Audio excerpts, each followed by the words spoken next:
Hello and welcome to The Parenting Business, the podcast for business owners and parents who maybe face some interesting challenges balancing the whole business, running, management and parenting lifestyle. Don't forget you can subscribe and follow on whatever platform you listen to, and do get in touch if you want to reach out about anything. Either leave us a comment, leave us a review, or send us an email to podcast@parentingbusiness.com. Now the bump's out the way, let's crack on with this week's episode. Ben, how are you doing? Happy St. George's Day. Is it St. George's Day? At time of going out on Thursday the 23rd, it's St. George's Day, where every Englishman celebrates was he a Turkish knight who slayed a dragon? Might be somewhere around there. But it's a reason to be cheerful, isn't it? Yeah, fair enough. Yeah. Fair enough. Very patriotic. Very patriotic. Well, we can't sing Britannia Rules the Waves, can we? That's been a fucking shit show. Christ. Britannia has the ships moored up just outside Portsmouth for 2 weeks while they're getting ready. It's not a funding issue. I know they say more MOD spending. It's not a funding issue. The ships are there.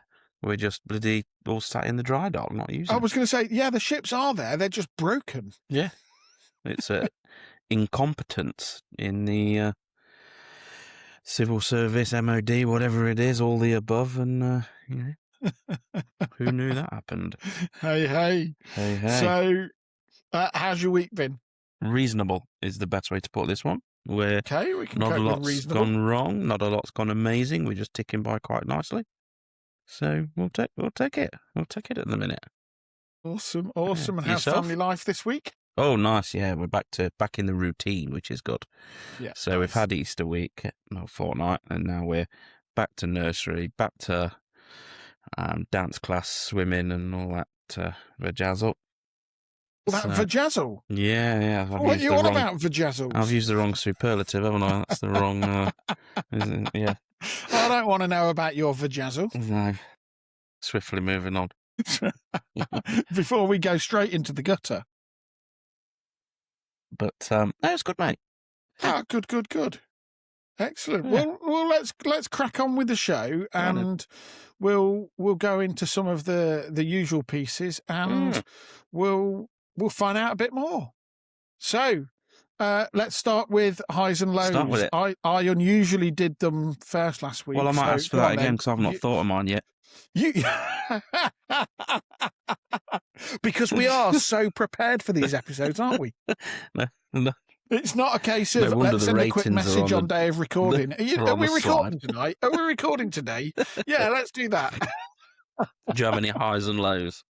I do have highs and lows. Go on, then hit me with it, and I'll see if I can think of one. I'll start with my lows because my low kind of, I don't know, it's bittersweet. Okay.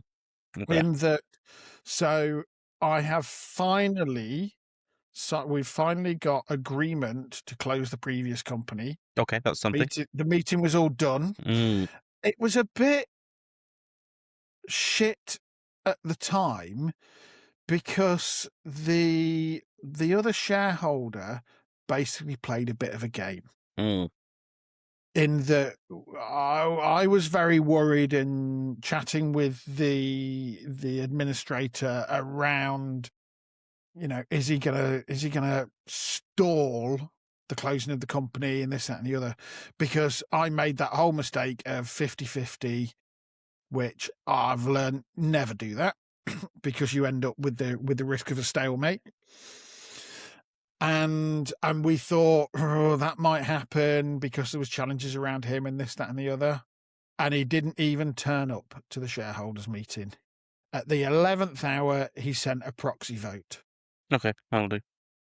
Which was absolutely fine, but chatting with the administrator said, I expect him to do that. He was just doing it to play games with you and basically fuck with your head in the run-up to what for you is a really important meeting. So we kind of expected it. It happens that way. We see it. He said, we see it all the time. I'm like, that's just a fucking joke.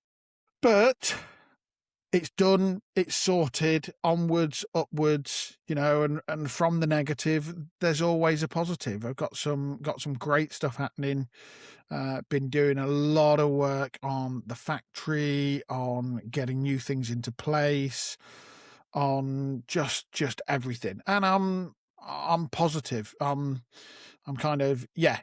And to a point that, having spoken to a few people, business people and companies that I did business with, but not a lot of business with, once I shared the news with them, they said, brilliant, we want to do more business with you now, it's just you.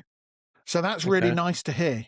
Makes you wonder why, doesn't it? But yeah. Yeah. It's I won't go into flattering. details, but they can only they be told me positives, why. really. But Yeah.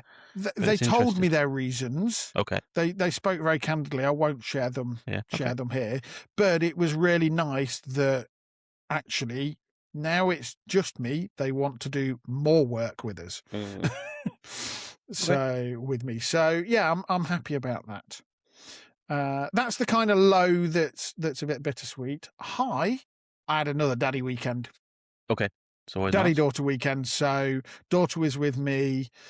We had a great weekend and we hit another really positive milestone. I want your thoughts on this, actually. So she managed to do 3 nights in her own bed without coming into me at kind of 1 o'clock in the morning and trying to climb into my bed and this, that, and the other. Don't get me wrong, she came in about 5:45, which is fine. That's, she was up. About that, yeah. Yeah, she was fine. But have you ever had that where your kids go through a whole period of just every night climbing into bed with you, or? Yeah. Yeah. Yeah. The girls got over it. The girls sleep through. But until they slept through, yeah, they came in every night. And when one wakes up, they'd tend to wake the other one up because he's stumbling around in the dark a little bit. And you'd get them both. The last few months, 6 months plus perhaps, they've kind of largely slept through. And like you say, they come in at 5:30-ish. Yeah. But no, little lad who's going to be 2 in a couple of months, he's in midnight-ish every night. Yeah, I think that's a little bit different. My daughter, when we first started to get time together again, kind of after the separation, initially she slept through. Oh, okay. Or she slept in her own bed. Even if she got up in the night and went to the toilet or something, she'd get back into her own bed. I'd hear her. She'd get back into her own bed and she'd be fine. Then it was almost some nights she'd be in bed at 7:30. By the time I went up at 10 o'clock, she'd already be in my bed. Okay. Yeah. And some nights where she came in the middle of the night, I'll let her stay in for a bit and then put her back in her bed. An hour later, she'd be back into bed with me.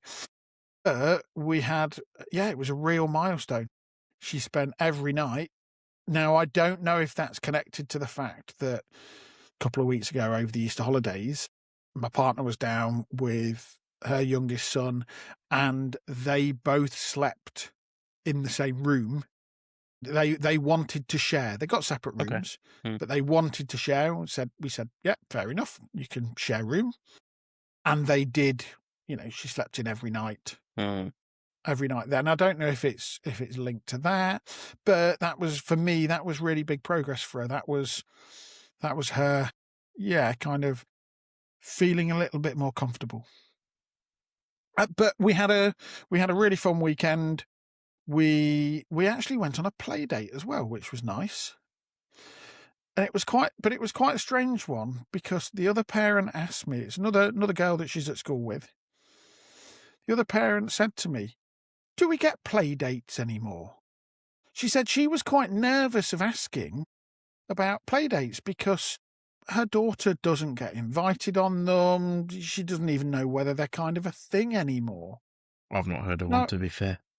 No, and I remember it. I don't know if you were the same, but play dates were the norm, as in going round to your friend's house to play after school or on a weekend, or that was just the norm.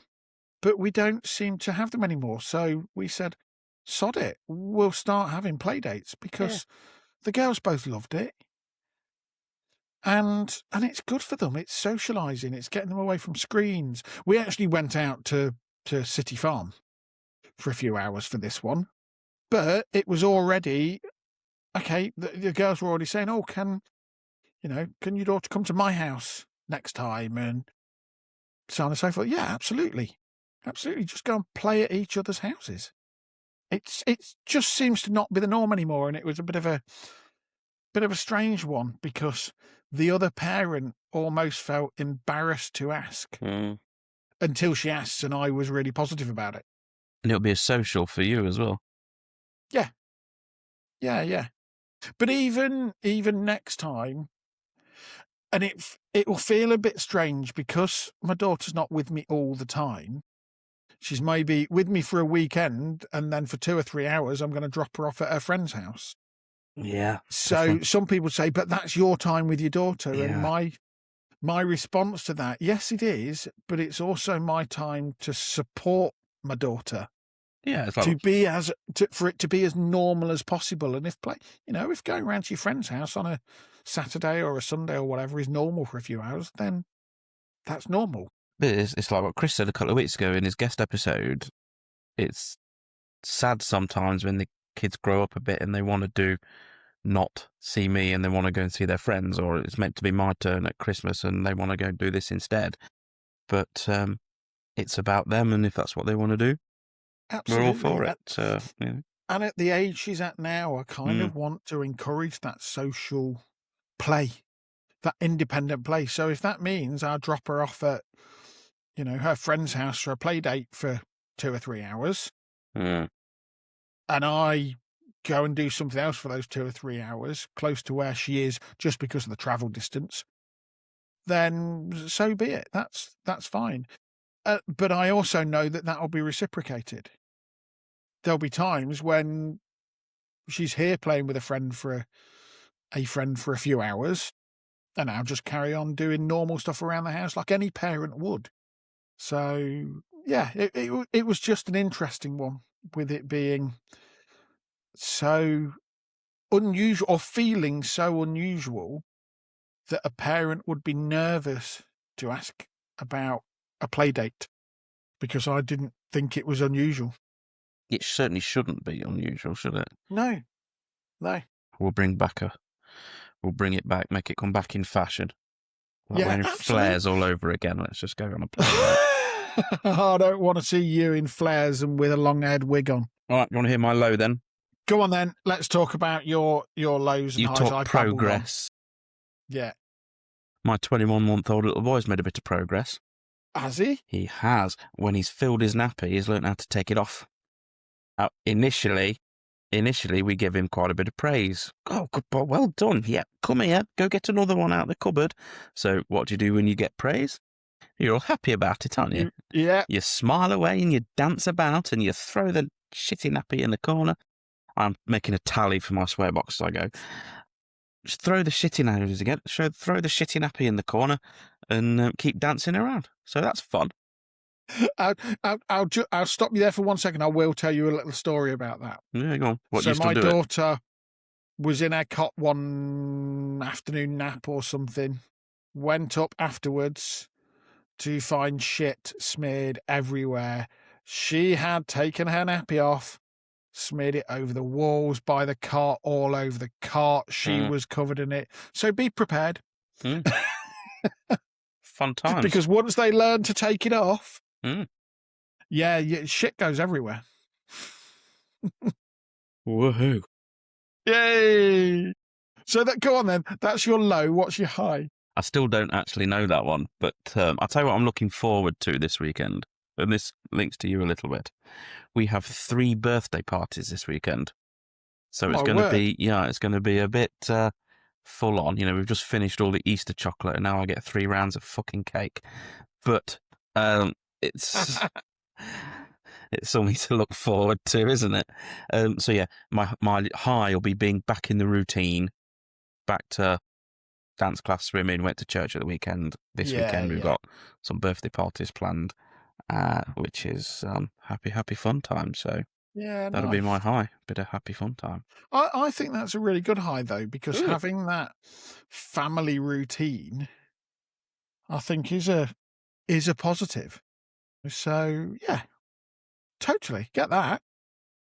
Routine's big in progressing any aspects of life. I'm reading Atomic Habits at the minute, which is It's a good it's a book. brilliant book. It's quite Yeah. heavy on stuff like that. I think in terms of running businesses, when people say what books to read, I think it's that one or something similar. There'll be a few that go along similar lines.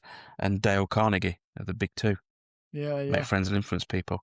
If you nail them two, you can't fail at much, surely. I think, yeah, routine is such a massive thing. Forming those habits. And it the results allows will you come. to be more efficient. Yeah. Form those habits, be disciplined with them. You don't need the target. It will just come because you've got the process in place.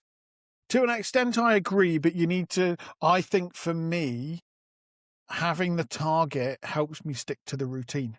You need the reward. Yeah, the target is generally the reward. But it's chunking them down, because if you want to be a marathon runner, 26.4 miles, 26.6, something like that, a long bloody way. You're not reaching your target for ages if you're just starting out. But enjoying the process of getting up and running a distance every day, the result will come when it comes. The result will look after itself. Again, I think you can have a target, though, because that allows you to chunk it beforehand. So you want to run a marathon. I did it when I started running, and I need to get back into running.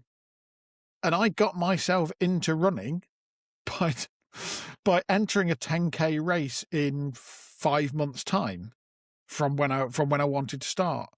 I set myself I've entered a race, and I phoned my sister and said, I've just done something stupid. I've just entered a 10K. And the 10K I entered was one at a relatively local reservoir, Carsington Water. And I was told, why the hell have you entered that? That one, as a 10K race, isn't allowed to be considered a PB course or something. You can't set a personal best record on it because it's too hilly. Yeah. The hills are too steep for you to be able to record it as a PB course or whatever it is in running circles. So she said, why the hell have you entered that as your first ever 10K? Bearing in mind, you don't currently run. So for me, having that end goal and kind of taking that leap. I've perhaps said the wrong thing then with marathon running, but let's backtrack a little bit. When you get up in the morning, what do you do? You usually take a shit. Right, so bathroom. Yeah. Dressed, come downstairs. What do you do? And so for me, it's probably a little bit different from most. I go and sort my dogs before I do anything else. And literally, I'll go and sort my dogs. So yes, I have a routine around that. But is that a routine, or is it? So in terms of habit forming, let's say then you wake up tired. A lot of people reach for the coffee. Absolutely. As a stimulant, right?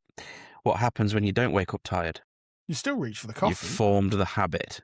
Yeah. So habit forming, I've probably said the wrong thing with marathon running, but habit forming, it's having that stimulant every morning for whatever purpose you're going to try and achieve. Well, create habits that are for your sales pitch, for your sales process, for your whatever. It's creating the habits that get you at peak performance. So absolutely, I think some people refer to it. I've had it mentioned by a business coach before, being your default diary. It becomes that default plan of what you're doing either each day, each week, or whatever. And interestingly, it's so easy to get out of those habits at times. So we've just come back after, if you like, an Easter break. Yes. I've not been to the gym since before Easter. And I've said to myself, right, I need to go back to the gym starting. Can't do it today because we're recording, but tomorrow. So because I need to get back into that routine, because I've had a period of time out of it because I've been doing other things. I've had my daughter and so on and so forth. So I've had to go, right, I'm back into the gym tomorrow. It's mindset as well, and erasing bad habits. So the example from the book, and we'll move on in a minute, listeners, before we bore you even more. The book talks about two people trying to quit smoking who get offered a fag. One says, no thanks, I'm trying to quit. The other one says, I don't smoke. Which one's going to be the successful one? Yeah, the one who says I don't program smoke. your mind. Absolutely. So, fascinates it's reprogramming. Me. I was told something, funnily enough, by a previous guest. It was in one of his books, Mr. Lamberton. Still not read any of them. How bad's that? Go on. I've now done all of his books. I do think they are very good books. Oh, I don't doubt it. But I think because they are more normalised, and the fact that he's a British author just makes it feel a little bit more relevant to me. But something, a good thing he says, and you may have even been asked about it under your mentoring, whereby you write it used to be a check, but you put money into effectively an account to the worst possible person or organisation you want to send money to. I've heard of this. Yeah, I've heard of this. So you set yourself a target and a deadline. Yeah. You and you got to donate to the Labour Party if you don't do it. That's it. There's websites out there that will do it for you. Yeah. And you set up, so if you want to donate it to I don't know, a whale hunting business, and then you say £100 to that business if I don't do this, but if I don't achieve this by that point. And if you haven't achieved it by that point, it automatically sends them the money so that you feel shit. Yeah, I might do that. I might donate to the Labour Party next time I don't do something. I'm going to backtrack. I should really plan this before I come. But we talk about highs. That'd be boring if you did. My high, you just spoke about Mr. Lamberton's club. And yes. And I will, I'll take what you just said up with him because he's taking me to a hotel week after next. But is he really? He's taking you to a hotel? I was businessman of the month. Just the two of you? No, I think there's about 100 of us, to be fair. It's a bit of a shindig. But another word for that is orgy. Yes, you know all about that. Yes. 1%er of the month. That's not very clear, is it? But the trophy my little girls fight over because it's pink and sparkly, and my little boy puts his breadsticks in. It's perfect for you then, being I was pink happy with that, because to be fair, I had a good month, but I didn't think I was reaching those highs. So that was nice. Bit of awesome recognition. Yeah, absolutely. Anyway, moving on. Where are we going now? I think we should go to this. Now, we both had one this week, didn't we? We did, but the one I came up with, I think we've already asked. Might have already touched upon. Around, why we've got eyebrows. And I think we touched on that a month or so ago. That was a question that my daughter asked me over the weekend. So let's go on to yours. Have you just read The Eyebrows of Doom, that book? No. I have to fucking read that so many times. Yeah, it's about this pair of evil eyebrows who keep jumping from different animals, and they all do. This is a kid's book, not a business. It is a kid's book. 100% kid's book. Yeah, and it's funny we should mention books. I mentioned books a few times tonight. Tonight's episode is a special episode. Yes, because it's story time with me, and we're doing CBB's bedtime story. Very similar, however, this podcast is all about the parent. Yes, not the little shit you look after all fucking day long. Two more. Hold on. Payments hold on. Charity. You don't look after your little shits all day. Are you donating for my swear jar, or is it just me? No, am I? Sorry, Mark. I did try. I will be sending Mark a donation, though. I just know that I'd be bankrupt if I donated to a swear jar, even at 10 pence a piece. So this week's question, in the literal sense, I think one of my girls is on the autistic spectrum a little bit, fairly minor, but I'm pretty sure she is. So lots of things are taken quite literally. And she's wondering, why are jumpers called jumpers? There is nothing about a jumper that jumps. Yep. No. Wish I jumped off something with some of these bloody questions. A bit more but what do you get if you cross a sheep and a kangaroo? Sheep and a kangaroo. Yeah. Okay, woolly you jumper. You do get a woolly jumper. Okay, you should save that for the dad joke. That's better than some of mine. It's not better than this week's. This week's is brilliant. But anyway, I quite like that one. That's good. That's very good. That was off the cuff. I'm on fire. Why is it called a jumper? I get why the Americans call it a pullover, because you literally pull it over. Fair enough. Well, or it's a sweater, sweatshirt. One like this. You do. Funnily enough, the Americans take lots of stuff literally, don't they? So they talk about a sidewalk rather than a pavement because they're walking at the side of the road. Yeah. What do they call glasses eyeglasses? Fair one. You don't drink because they go on your eyes. They don't go on your. They don't go on your feet, do they? Yeah. So I think Americans I do know somebody who had an eyeball. Literally. I know someone who had an eyeball tattooed on the top of his foot once. He'd take his shoe off and pretend to look up girls' skirts in it as his little chat outline. Anyway, moving on. I didn't know him very well. What did you say? You put glasses on feet, was it? Well, we have to keep sending Peppa fucking Pig episodes, and a bit more for Mark, Peppa Pig episodes to America so they can learn how to say aluminium and things. It's that does make me laugh. I had an American once say, "No, it's aluminum," and I said, "Spell it, and he still couldn't get over the fact that it is actually spelled aluminium, but they still pronounce it aluminum. Is that right? Spell right. Which way? Oh, the way it's GH, isn't it? With a W. I see. Or Not with like, an R. Not like or with authoring a book. Yeah. With a W, with an R, with a GH, T, or with a TE. No. Yeah, same thing. That's from not that I'm sticking up for Americans at the minute. They're but doing spell some silly live. things. Spell what? Live. If. No, live. Yeah. Where's the E silent? Now spell live. Yeah. No, I get it. So what we're doing is your argument about aluminium is just kaput over live, live, and night, isn't it? Oh. Anyway. No, my argument over aluminium isn't because it can't. The word isn't being changed because the letters are in an unusual order. If you sound aluminium out phonetically, yeah, phonically, well, I don't know. I'll get told in a few days because my wife teaches phonetically phonics. If you sound it out, you cannot make it aluminum because it misses out letters totally.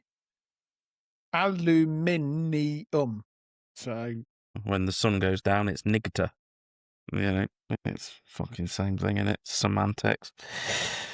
Anyway, dear, I think we've just gone exhausted. We don't know why a jumper's called a jumper, do we? Why? No, I don't know why a jumper's called a jumper. Listeners, if you know why a jumper's called a jumper, leave us a comment or drop us an email to podcast@parentingbusiness.com. Because we've got no week? idea. No.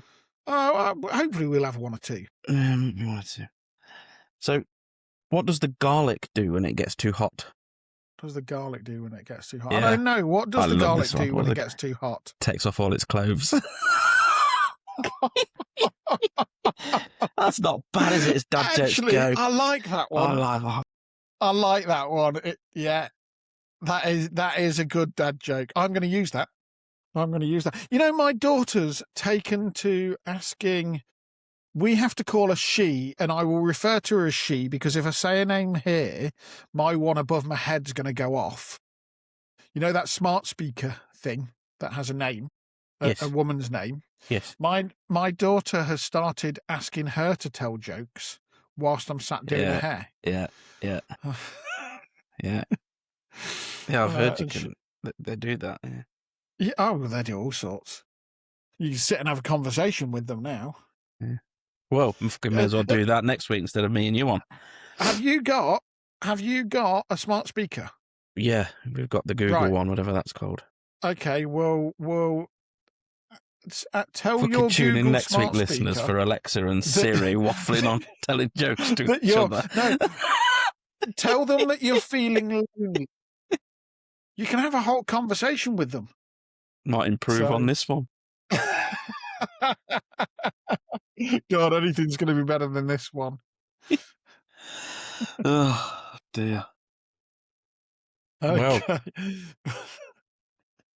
Well, I think what? we've just come to like almost the end of an episode after a really short episode, Yeah. because we've just talked shit for We need to plan a these. short period of time. We need to have a plan. Right, listeners, I promise you, next week we'll have a planning session and it'll be a bit better. In fact, next week's an exciting one. We go international, don't we? No, not next week. When do we go international? The week after. I tell you what, you like What? to give me hassle to edit. Well, you told me how bored you just told me how lonely you get. You keep having to ask fucking Alexa to tell you a joke. No, that's not me. That's my daughter. That shows how bad I am at telling jokes for my daughter. Anyway, 2 weeks' time, this show goes international. We have got an international guest coming onto the show. And not someone's neighbour's auntie's nephew that's emigrated from Timbuktu or wherever. No, this person was born abroad and living abroad, working CEO abroad. of a very large company that does supply some of the biggest companies in the world. So real treat. Absolutely. Not next week, week after. Yeah, I expect so. But now, boys and girls. Anywho, I think this is going to do my swear jar the world of good. Yeah, it is. Mark's going to be really happy. Mark's going to be raking it in just with this story. So I think now we've reached that time. It's time for everybody to settle down, get tucked up in bed. If you're not already tucked up in bed, pause the episode and listen to this next bit just before you go to bed tonight. It's not rude, I promise. It's not that kind of book or magazine. You're not getting any tips. What I did notice, though, for those that are listening, maybe those that are actually watching will see, you've come in this evening. I think you've pretty much got your pajamas on ready for bed already, haven't you? So 100%. So you're perfectly set up for this bedtime story. Yes, which is beneficial because pajamas tonight. Half the time I sit here with no pants on. You wouldn't know, would you?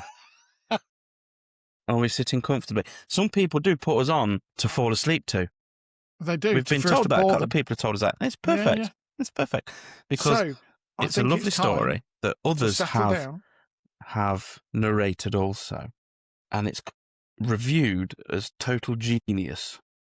This story by Adam Mansbach, illustrated by Ricardo Cortez.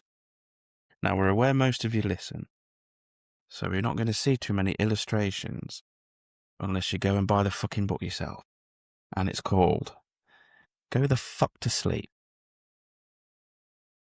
The cats nestle close to their kittens.